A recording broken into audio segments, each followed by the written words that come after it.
Els franjaverts tractaran de capgirar la situació. Ara mateix estan a l'hotel de concentració i des d'allí es dirigiran al Martínez Valero, on juguen a les 9 de la nit. Alberto Gallego s'estrenarà en primera i Nino també estarà per primera vegada com a ajudant en la banqueta. El tècnic del filial s'ha emportat a Boyer a la convocatòria. Han quedat fora Fidel, Pastore i Rocco. L'equip franjavert espera contra el Mallorca oferir millor imatge i encetar l'escalada per a fugir del descens. L'Elx juga esta nit un partit d'urgència ofegat en la cua de la classificació i con l'únic equip de la Lliga que no coneix la victòria.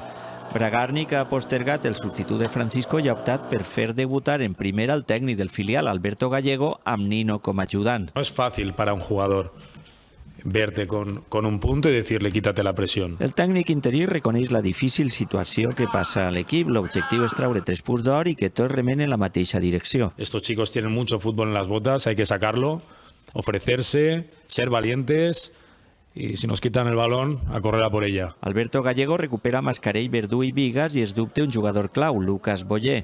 L'estratègia que té preparada per al partit és tot un misteri. Que lo que tengo en la cabeza sobre el lunes no lo voy a decir. El Mallorca està fora del descens a 7 punts de l'Elx, una circumstància que permet fer bromes en l'entrenament.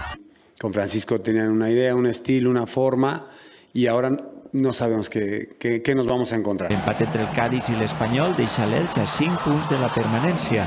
Tot i guanyar, continuaria sent el cuer.